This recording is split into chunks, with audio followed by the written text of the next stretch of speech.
Very good morning to you. Welcome to the Breakfast Club. My name is Brighton, Ncube. It's election season. We've been talking to different guests from CCC, from ZAPU, from MTC, from UNZA.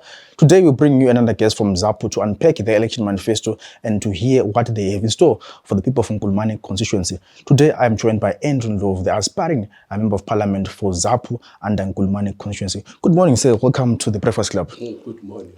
Baba Ndlovu, let's talk about your background in politics. Who is Ndlovu in politics? Ndlovu uzalwa nguGabriel Ndlovu loMadlamini. Abazali bami vele bebengabantu beZAPU, ngikhulele kuZAPU. Ngingumuntu lami engibona okwenzakalayo kufamily. And ngithe lami sengumuntu osekhulile ngananzelela ukuthi ojiye ngambabona laba ukuthi singena ngaphansi kombheda labafowethu silunguza ngamawindi sibona amajibhe egijima okuyinto lokhuyana uba indoctrinated ukukhula kusemzimbeni wakho. Yikho ke ngathi sengifike kwi primary yami eMagwegwe primary kanzange ngiqhubekele phambili ngenxa yokuthi ngesikhathi sengikhulile sembona sesisizwa lathi ukuthi impi ikhona kuyaliwa. Kwathi ngo1974 lapho engaphuma khona lami sengisiya egangeni. Ngafika ngabasebutswana kwakuloba bomncane uZakaria Ndlovu owayevele la esebenza eZAPU. So ngazobambana loba bomncane wami owayenguyo esikhuthaza kakhulu sesengapha layo walandela wayesebenza eKami Garage ngomunye omkhulu khonapha. So uthe sokunjalo sokuconnectwe ngibaba omncane lo wayeseBotswana kwabuya amajaha wona la ababethi ngama terrorists bevele eZambia bazothatha ubaba omncane oqala. Mina lo mnami uSteven wathi hayi bazabuya bezosithatha. I believe ngoba sasinganise bancane 17 years. So I think babona ingani umumo ngalesana isikhathi wawungasizimela ukuthi babehamba njani thatha singakwazi. Then because of delay ukubuya laphana kwakubotshwana immigration yeBotswana ibopha labe Rhodesia labo abe immigration labo babebopha futhi umuntu wayitshontshe ecatsha. Then I had to talk to my uncle ubaba omncane then sathola ukusebenza ukuthi sibe sicatshile ejuku isikhathi transport. I used to move lamagonyethu ukuthi singahlalisiwa indawo. So until uDabenkwazi wabuya 75 esezosithatha sase Milestone kwasukulamatende, but usually they will not allow us to sleep there. Ababe le ndawo zabo babelala ezihlobeni zabo ngoba kwakuvele umumo wakho ungamanga kuhle kulokutshontshwana. And then wafika isikhathi sasesiya eZambia. Afike eNampundwe, from Nampundwe babuya kocele bazobona inamba yethu ukuthi seminjani sahlanganiswa labemboroma. I think we became about 810 in number. Then we opened the membership training center. We were the first to open that training center. We trained there for a few months, I think around 4 months. It was now 76. From there kwasekusiba lokuvumelana khona no ama leaders wona ayengasavunyelwa ukuthi khona akhokhele ama liberation movement. Kwakuthiwa yibo abadala ukungezwani kwamazandla and Zebra forces. So they were said to be set aside, and then kwasokufonywa izipha okwathiwa kumele iyebumbanisa amabutho ezandla leZebra eTanzania eMgaugau. Kulapho esathathwa khona ke sesisuka sesiye eTanzania. We arrived at Mgaugau ebusuku lathi sithi sihlanganiswa labanye bathi thina njengamaZebra sasivele sithe asingeke savuma ukulahla izinkokheli zethu. Kuthiwe upresident uzaphuma phakathi kwethu. Sahamba lokhu sikliye ngakho ukuthi sihambela nje ukuthi kwasokuyindaba eyayisipaswe ngama frontline states, but we agreed ukuthi the only way for ZAPU to be restored properly, continuously ZAPU and Zebra, we have to die in Tanzania. And I think we stayed there sincitha ukudla sathola belama Koreans. Reason why sasincitha ukudla ukuthi sasingavuma ukuchaya islogani ngoba sasigonjolozelwe ngamabharaki yawo belembhobho phambi kwamabharaki ethu uma udlula usiye etoilet kumele ukuthi Bamberi nezanu, so sasingavumi ukuchaya amaslogani to an extent that kwakungela alternative esasingayenza apart from ukuthi sibe le resistance. And then at some point they will train i-guerrilla warfare bebhoda ngamabharaki ethu betshengisa ukudubula befaka imbhobho ngamawindi. And when you ask them ukuthi kanti lenzani bathi hayi bapracticele ukuya kwi-urban warfare kanti bona babepracticele ukubulala thina. So at some point, I think it was June 6, 1976, we declared with the high guys, I think sizakufa phela sibulawa indlala ukuthi ngenxa yokuthi bafuna ukuthi sivume ukuthi thina sibe izanu silahle ukhokheli bethu kaJoshua Nkomo bonke lezi high command. And then on that day we declared ukuthi we will have to die. Lasala sikhuluma the following day mhla 5 June ebusuku ukuthi hayi tomorrow mhla 6 I think we have to get into close combat ngoba sase-train judo bonke everything sase right. And then the following morning umsindo waqala khona ngale kitchen ngoba vele kwakungadliwa abantu bathi ma kunjalo okungayisikufa ikuphi. Then wachawa nge-close combat bona beyi-1500 nasi 810. So at close combat ngezigodo lamatshe sabehlula sathatha inkamba yonke imgawugawe camp. Thereafter sarealize ukuthi right inkamba sesilayo ama-Tanzania soldiers sebebalekile labo ukuthi baya ngapha sengibekwazi. I think they had joined those guys because uNyerere wayethanda amazandla kakhulu. So lethi nje sokuchaya ama-past 2-3 babe besiqala ngembhobho ngama-motor 82, motor 60, machine gun, wonke anti-grenade launchers. So wakhala ama-machine gun lapho esasukuma khona sesikrola siskemicha. But besithintela endaweni yale depression kule gceke inkalakade ukuthi khona kwakungela even icover esihlahla kumbe yini, and you could crawl a distance ekwana kuma-500 meters. You can imagine ukuthi kunzima kanjani, but inhlanhla ukuthi sasesike satrainwa i4 months, so we were used and we were already physical fit. In fact, in terms of physical training, we were okay. So we managed to break even, but it was difficult. About more than 45 they were killed. Behlatshwa ngama-bayonet ngoba kwakuthiwa uNkomo ungumthengisi vele nje iZAPU yona ngokwayo babengayizwisisi ukuthi iphathi kumele ibe khona eZimbabwe, so bethi kumele silahle iZAPU sijoin izanu.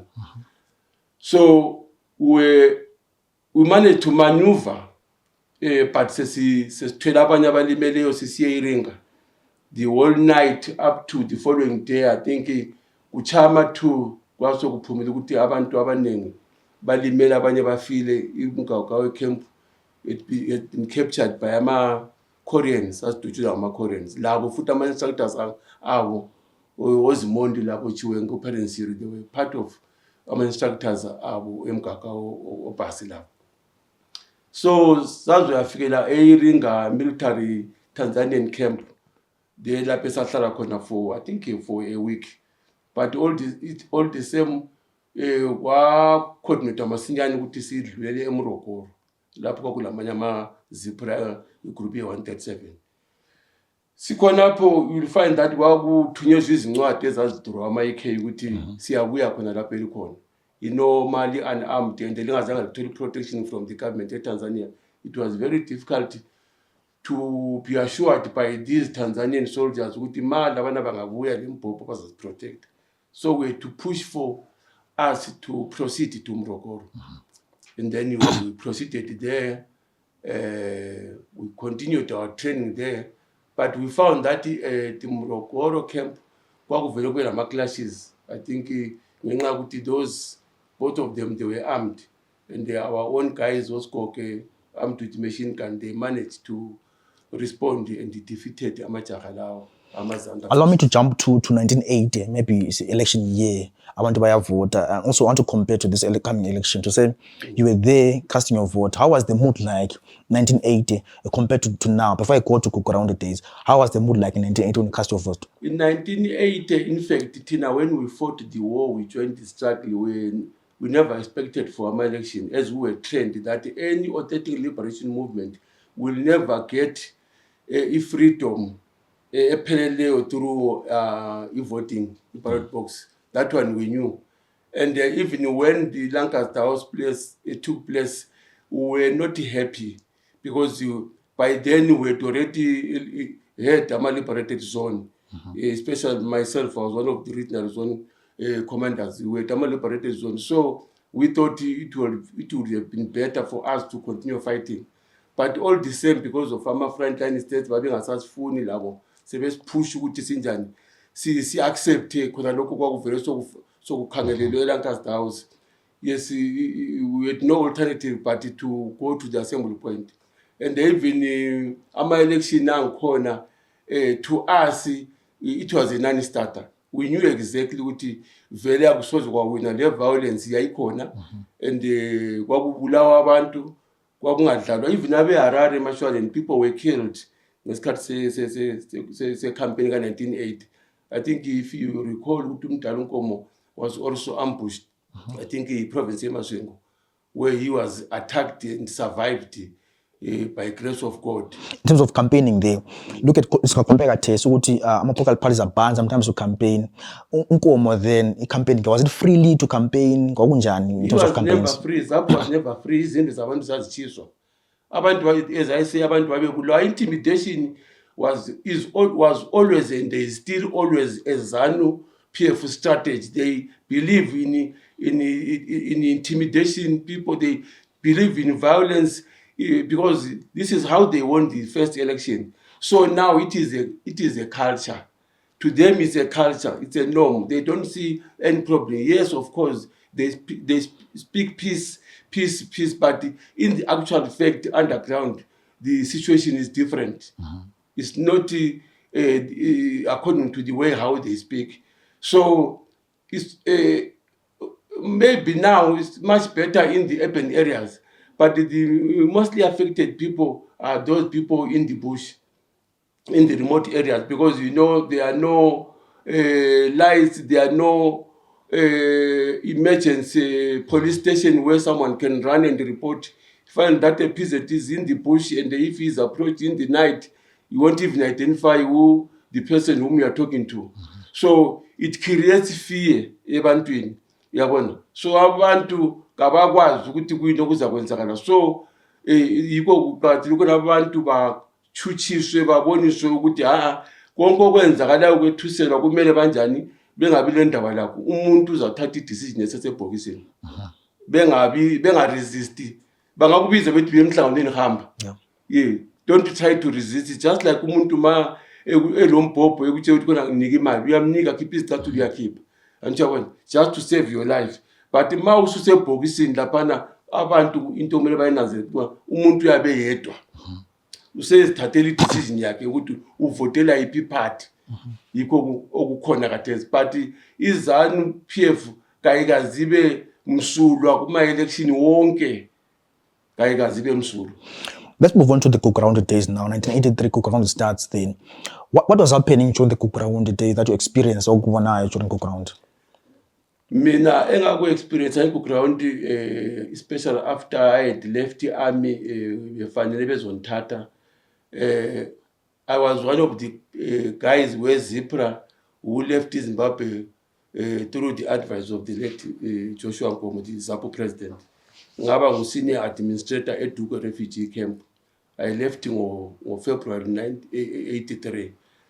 And what I experienced ukuthi abantu ababebuya bebaleka bebuya eDuke refugee camp were 4021, and most abantu babebuya bequnywa indlebe imlomo besikwa amakhala abanye imoli ibuya kuyikuthi ukuthi abazali bonke bachiselwe endlini.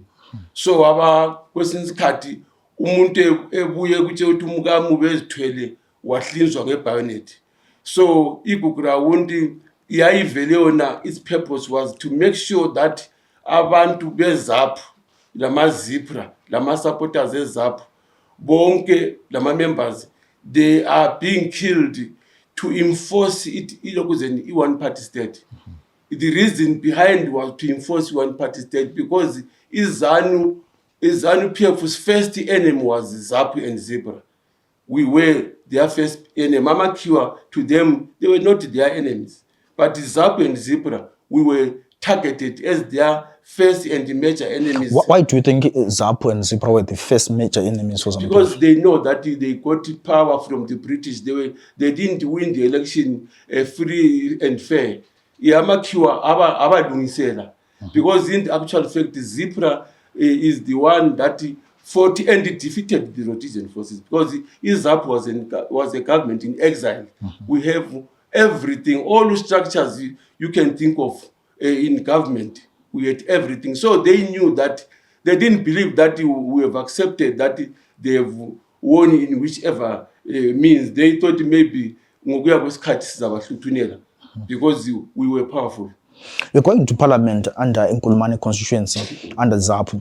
Many times you've seen MPs now from Activiland, but to parliament in terms of Kukurawund. And also there's been imperacy, the term of office expires this August.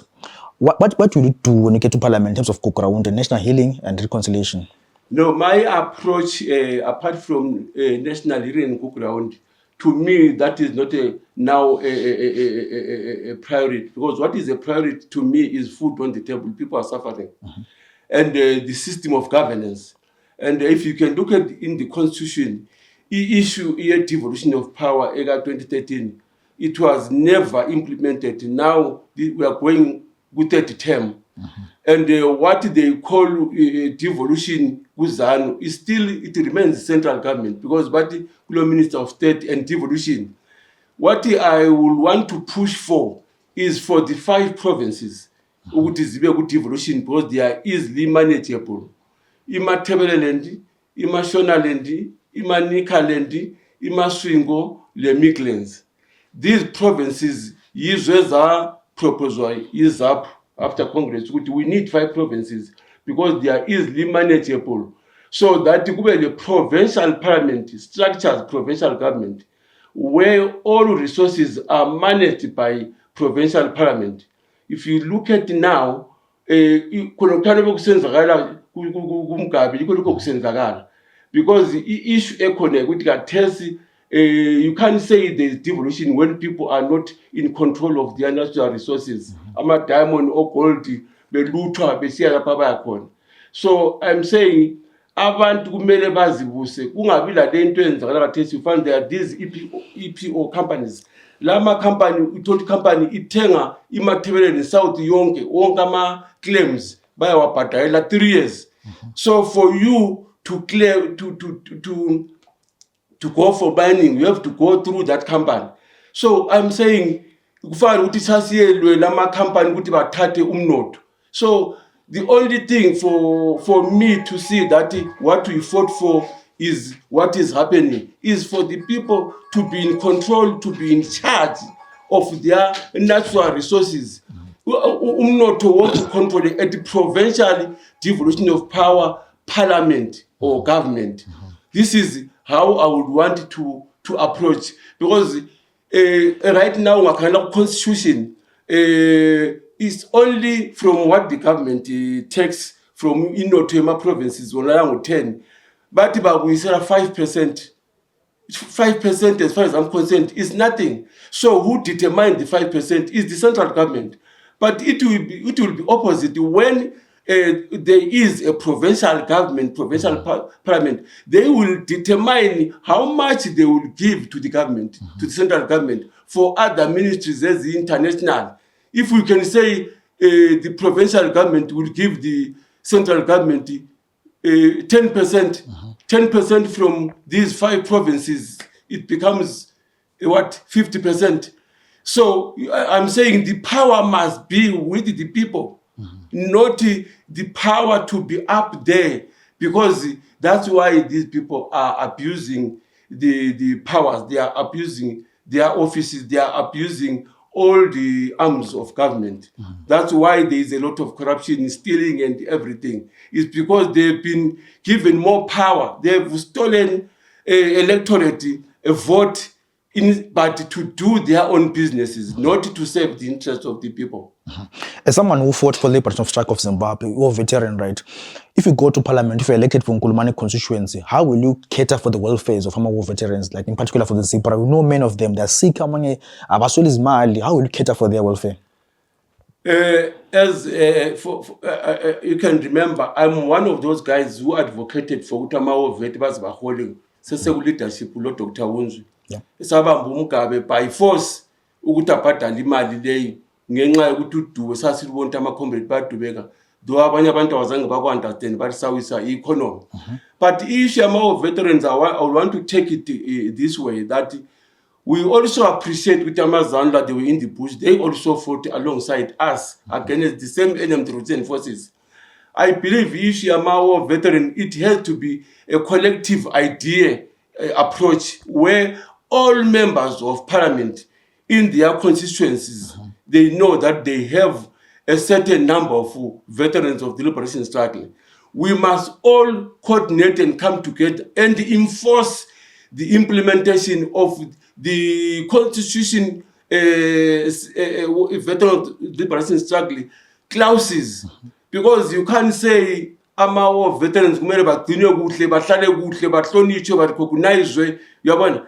That thing, it has never been implemented. Yinto ekhulunywayo nje, akula even one sokwenziwa ukuthi lokho okwabhalwa ku-constitution okuwani okwenzakalayo akukho, because lokhu okukhona kwenziwa yithi labo Wunzu. Uma befaka ukuzimali uzothiwa kufakwe $10 umovethu uhola 20 something dollars, uma ubala uconverta kuma-bond usiya kuma-use 25 or 27 US dollar ngeyani? Umlolo wenkululeko ngeyani? Umuntu wadubekela ilizwe ehlala egangeni, but he's just getting nothing. That's why you see most of them, they look too old, not because they are too old, but because they don't have good food. If you ask any of them to consume the full breakfast, none. For the past years, none of them ever ate a full breakfast. Egg, bread, sandwiches, sausages, this and that. Liver, everything together. Uchai fork and knife, none. Kabayazi fork and knife. You know what I mean? Yeah. So we have to fight for Utama war veterans. But pile impilo engono. And I also call upon citizens also to assist in advocating for their liberators to live a better life. Because if we continue at our age demonstrating on the street, you see, some people won't understand us. They will think maybe we are asking for more. But it is now also the role of the citizens in their provinces to also advocate, make noise that no, we cannot allow our former freedom fighters to live a destitute life like this. As you can see, most of them, even when they are sick, they don't get treatment. We are not given proper treatment. We fought against the NATO, where they were using chemical warfare against freedom fighters. And some of the diseases, they don't need to be treated here. They need specialists from those developed countries. But we are dying because we don't get treatment, not because we are supposed to die. We are dying because we don't get good food for good nutrition to build up our cells, to build up the body. So as far as I'm concerned, this ZANU-PF government has never done anything for us. They have no plan for freedom fighters. They have nothing. They have no program. They have never even filed a program to say we have got this program. That the program so they don't have. Le program abahamba ngayo lemawoveta abakhola ngayo amaphethi ngeyethu labo Dr. Wunzu esalwa sifutana nohulumende abayibhadala ngenkani. But eyabi ilokuze ni program kahulumende owayelabalweli benkululeko egangeni la namhla abalayo. They are enjoying ukubona lokho esisifa. I think bale register baba ukuthi 1 down, 2 down, 3 down. They even know sokusela abangaki. They calculate ukuthi kusiyafika iminyaka engu5 siyabe sesiphelile. Before I jump to your manifesto for Nkulumane Constituency, let me just touch on the issue of the ZAPU properties. What's happening with the ZAPU properties? It's been used as a political maybe campaign tool to say, we're going to give you the properties, we're going to give you your farms. What's happening with the ZAPU properties? ZAPU properties, we tried it, Labo Dr. Unzu, ngesikhathi si redress issue ye land imbalances, which was born by colonization of Africa in 1895. No, so umgabe samtshela ukuthi no thina now we can't continue on a redress land colonization there. We now want to take our farms. Then he sent to Msika Gutiazo still to assessing Plus, but there was nothing like there was nothing Gutakulama title deeds. Mtla Wednesday Kapane Castle Arms kwaba ikuphela kwakho kwaloko kusunduzwa up to now izipra iqalisile sipusha kwathiwa kuyanini ngapha bahamba kumnanga kwathoma plus maneng le property. You are the richest organization in the world. You can employ everyone. So along the way, so kuthiwa sokufaka committee lokhana kade kuphesua sokudiliziwe. So it is clear that akulanto ephumayo la because wonke khona sebakushela kunzima ukuthi umathatha abuye futhi azibophela vele kakulanto ephumayo la akulanto ephumayo la. Let's go to your manifesto now. There's an issue of water crisis in Bulawayo. As a member of parliament going to parliament for Nkulumane Constituency under ZAPU, what will you do to solve the issue of water? You know, Mazambe's water project also it's been stalled for many years. What will you do to tackle the issue of water crisis in Bulawayo? I think the water crisis Bulawayo idalwa yithi thina abantu bakobulawayo because uma ungumuntu wakobulawayo kumele ukhethe umuntu wakobulawayo ngoba umuntu wakobulawayo ulama interest abantu bakobulawayo kumbe abantu bemathebeleland. Mina nginje I cannot be elected komrewa ngibe ngukhansela ngibe ngu-MP mina ngiphume emathebeleland. You get my point? I may go there ngisebenza ngiselama businesses ami but I cannot be elected as an MP emrewa eMashwaland East kumbe ubukhansela. Interest yami ingapha whatever I do I will be developing lapha ensuka khona. So that's why when whatever some of the people aba electoral not ukuthi I'm trying to be a tribalist but I'm trying to put effect as effect. Abantu abakhethe abantu bendawo zakibo. Angeke ngiyeba ngukhansela ebhinga ematongeni ngoba izinto lezi zonke zihamba ngamasiko le culture. So you need to be a person who is originally from that area. Then you will work to develop programs azayenza ukuthi indawo yakho ibe lamanzi, ibe lemgwaqo, kube le yonke into suwa, yonke into kukhangelwe. But if you look at even ama councillors kumbe some MPs bekhethiwe kabala ndaba vela bakhulumi ngakho. Kaba okunye kwesinye isikhathi they neglect nje umuntu wakhona ukhethwa hambe uzazaye buya after 5 years. So it means abantu bavotela abantu abarong. Bavotela abantu abarong. So people must learn to choose good candidates for the right offices. Well, for just joining us, this is the Breakfast Club. My name is Brighton, and my guest this morning is Ndlovu, aspiring member of parliament for ZAPU and Nkulumane Constituency. But let's talk about the roles now of an MP. Many times people misunderstand these roles. We've been part of the associations, what is the role of an MP according to your understanding? The role of MP is ukumela abantu be constituency yakhe. Kuyo yonke imithetho eyabe ibunjwa ukuthi imithetho leyi ihambelana lesintu sabantu yini, ilokwenza ngedevelopment la ngempilo zabantu yini, ingabi imithetho ephendukela abantu ibe ngumkhonto njengalokho esikubona ku patriotic bill where ama MPs they vote for ibill ethatha wonke ama rights, fundamental rights abantu, okuthi ukuthi umuntu mayengasela ama fundamental rights akhe wonke ku-bill of rights, ama-bill of rights, i-constitution yonke in this case, it has been tiered. But uthola umuntu engu-MP esuke ebantwini esiyavotela ukuthi abantu abazasola ukuthi uhulumende kenza kuhle kumele bangene ejele for 20 years. So we have to guard against ama-bills aletha i-negative impact ebantwini. Kumele abe ngama-bills athuthukisa abantu, ahlonipha i-rule of law, ama-human rights abantu, aziyo ukuthi khona kulabantu abangama-elders, aziyo ukuthi kulabantu abangama-disabled, aziyo ukuthi kulabantu abangama-orphans. So kumele uma ungummeli wabantu ube kwazi ukuthi into yokuqala umuntu akumelanga aswele ukudla, aswele i-shelter, aswele i-clothing. These are the fundamental rights of every human being: food, shelter and clothing. And bese kubuya issue ye-employment. We must also, as MP, understand ukuthi abantwana bagraduate every day. Bagraduate in 5,000, 7,000, 3,000 in various institutions. We must understand ukuthi okungenza ukuthi kube le employment creation kuyini. These are some of the things okumele sizilungise sibone ukuthi khona akula mntwana oba ngulova.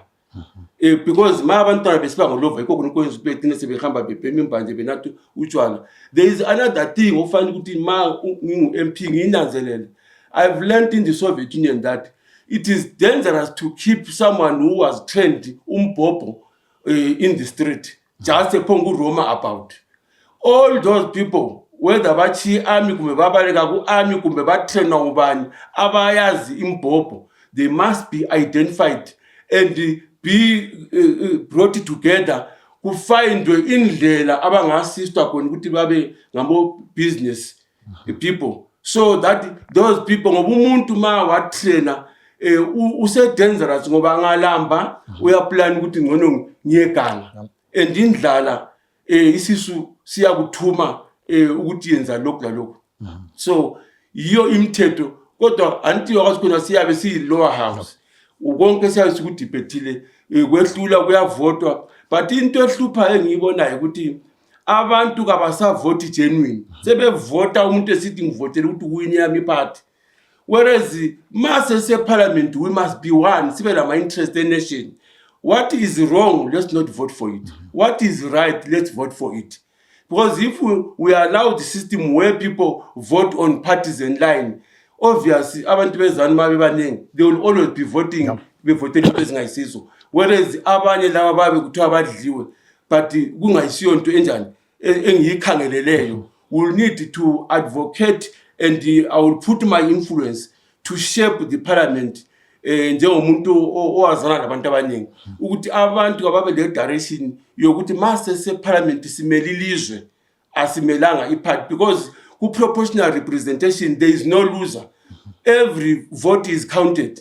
That's why in the ZAPU manifesto the president is elected by National Assembly, elected through proportional representation, and yibo abanjani abakhetha upresident. And in National Executive Authority egoqela upresident in consultation with the political parties we are appointed ubani uprime minister. And the message we are National Executive Authority eyona decision making board lokhu advise the president iyabe composed of president, lo vice president, to speaker of parliament and 5 provincial governors. You know, this is the body eyona the supreme making body according to manifesto yethu. Uyabona? So prime minister is part. So what I'm trying to say ukuthi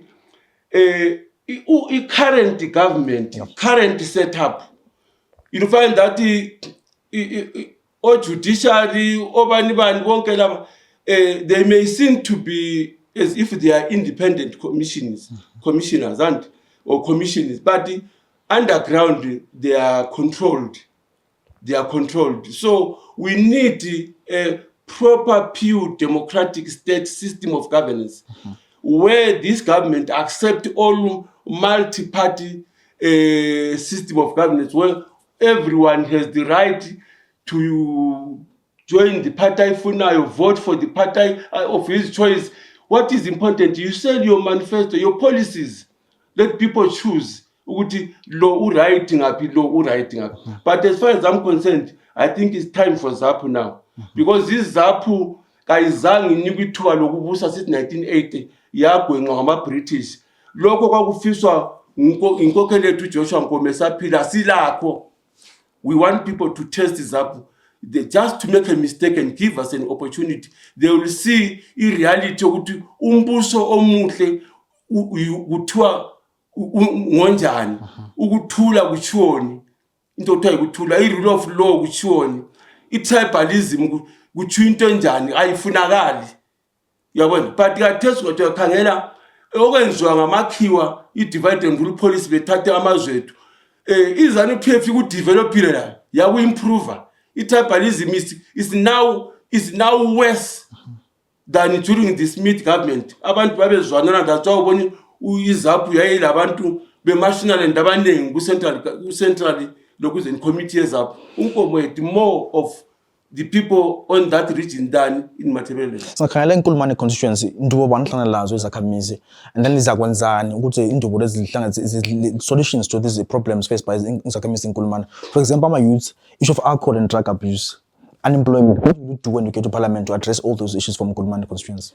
Yes, that's why I'm telling the only issue that can deal with the unemployment is the real devolution, where all funds will be controlled at provincial, and it is easy to open our industries. Because also 5%, you may give the central government 5% and take the difference and make sure that you open our industries. And they don't accept to invite our investors. But as long as the provincial government, we have the right to influence our investors to come and invest. But what is important is not that imali kayikho.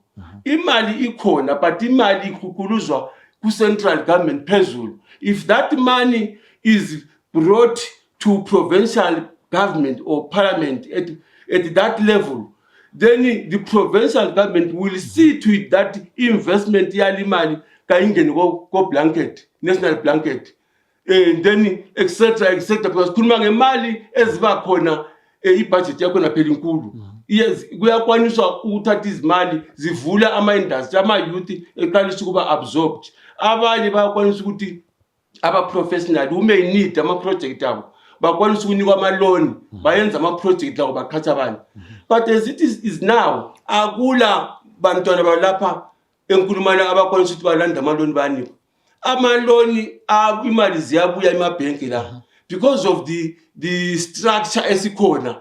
Esokuthi umanager uyabe engayiso from this region. What they do, umuntu uyasuka ngale komrewa kumbe eMaswaland Central abuye ezothatha imali futhi nga ebhenki ahlayinikwe ayenza ama business. If you look at set up ama businesses khona la, you'll find that these businesses they have been established on tribal lines.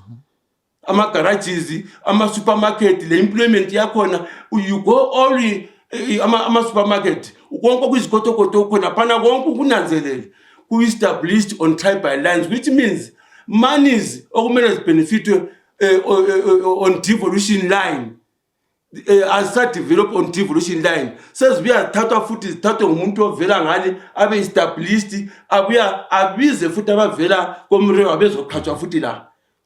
So kusenzayo thama uthethe board elandelana lamabhawa.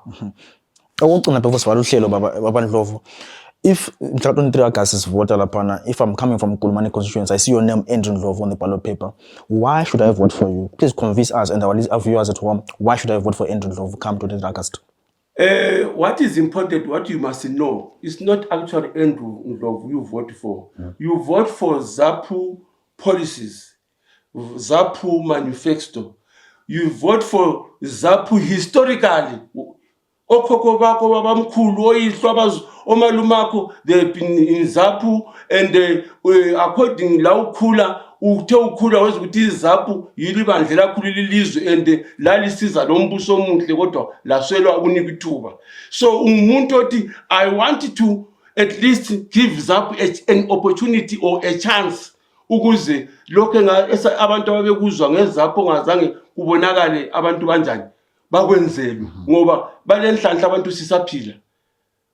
Balenhlanhla kufanele ukuthi kade ezanti ngihambe ngaveta abantu as one of the commanders. Ngifike ngaveta abantu beZANU, beCCC, beMDC, bonke abantu anzange ngithi mina njengoba ngangicommander athe ngikuZAPU, so I will only look for ZAPU people. But sangathi la wonke umuntu engimvetayo lapha useZambia. Wonke umuntu engimvetayo lapha is a ZAPU because everyone originated from ZAPU. So people must vote ZAPU because or they originated from ZAPU. It is time for ZAPU to open the door of power now, whether by winning ama council lama MPs. Once you open that door, people, they will see a change up there, even in this council. Well, thanks so much for your time this morning, for coming to the Breakfast Club. Please, all the best for your elections. Thank you. Well, I've been watching the Breakfast Club. My guest this morning was Ndlovu from ZAPU, standing for Nkulumane Constituency. Please do enjoy the show and also do follow us for all election updates. From myself, Brighton Ncube, it's bye for now and enjoy the show.